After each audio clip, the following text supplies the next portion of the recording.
நேத்து நடந்த விழாக்கு தாங்க இது நைட்டு. பார்த்தீங்கன்னா, பருப்பு தான் வச்சிருந்தேன். பார்த்தா சரியாவே வேகல. என்ன ஆச்சுன்னு பார்த்தா, தக்காளி அதிகமா போட்டுருக்கேன். சரி தக்காளிய குறைச்சிட்டு, வெந்தயம், சீரகம், கொத்தமல்லி இதெல்லாம் போட்டு பருப்பு வேக வச்சேன்னா, செம வாசமா இருக்குங்க. சரின்னு சொல்லிட்டு மிக்ஸில தான் போட்டு ஒரு அடி அடிச்சு எடுத்தேன். அதுக்கப்புறம் பார்த்தீங்கன்னா, முருங்கைக்கீரையும் கூட்டு பண்ணியிருந்தேன். சரி அதிலேயே போட்டு சாப்பிட்டோங்க. இது வந்து பருப்பு வந்து கம்மியா இருந்தாலும், நம்ம வீட்ல அரைச்ச மிளகாத்தூளுன்றதுனால அதில நெறைய மசாலா இருக்கா, அதனால ஜஸ்ட் மிளகா கிள்ளி வச்சாலே செம வாசமா இருந்ததுங்க. சக்கரவள்ளி கிழங்கு பண்ணியிருந்தேன். என் பையனுக்கு குடுத்தா சாப்பிட மாட்டேன்ட்டான். அப்புறம் என் ஹஸ்பண்ட் அவங்க ஆஃபீஸ்ல குடுத்த சாக்லேட் குடுத்தாரு. அது எனக்கு நட்ஸ் போட்ட சாக்லேட்னா ரொம்ப பிடிக்கும். அதில 2 பீஸ குடுத்ததும் பார்த்தீங்கன்னா, சக்கரவள்ளி கிழங்கு சூப்பரா சாப்பிட்டுட்டான்.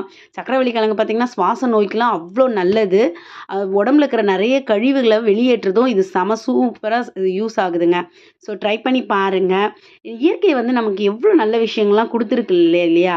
இந்த கொல்கட்டா டாக்டர் விஷயத்துலயும் அந்த இயற்கையே பார்த்தீங்கன்னா, யார் நாசம் பண்ணானோ அவன சீக்கிரமா தண்டிக்கணுங்க.